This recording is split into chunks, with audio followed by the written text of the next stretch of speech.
CNN is on the ground in South Korea tonight as the country has been plunged into chaos. Mike Valerio is out front from Seoul, where he was there as the turmoil unfolded in real time. Soldiers clashing with citizens in a shocking scene outside of South Korea's parliament. As crowds chant, dismiss the martial law, after the country's president declared nationwide military rule the first time since 1980 in an unusual late-night TV address. I declare emergency martial law to defend the Republic of Korea from the danger of North Korean communist forces. All this in response to a number of actions by the opposition, including rejecting a budget bill and attempts to impeach officials from Yoon's administration. Yoon Suk Yeol said the moves were intended to, quote, incite rebellion, and accused opposition lawmakers of trying to destabilize the country. This decision is a crime. Is this someone who we will let run this country? No. Will we let this slide? No.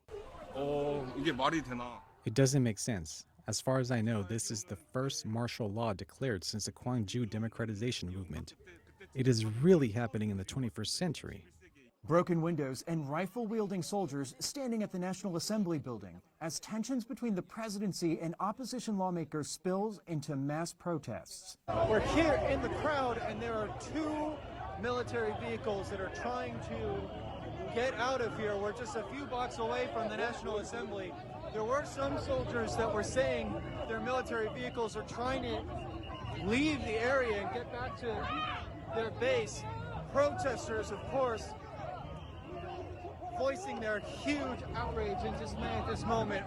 The extraordinary measure the president insists was to do away with what he claims are groups sympathetic towards North Korea.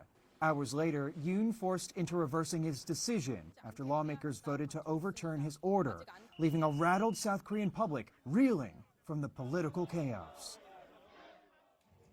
And Erin, as we begin a new day here in Seoul, South Korea, let's reset the scene. Just over my right-hand shoulder, you see a banner there on the bottom that says in Korean, impeach President Yoon Suk Yeol now. I can report that, thankfully, since we filed, that nighttime video, we no longer have military vehicles that are coming up and down this main thoroughfare in front of the heart of South Korean democracy. So now, in terms of everybody back home in America and watching around the world, what is next?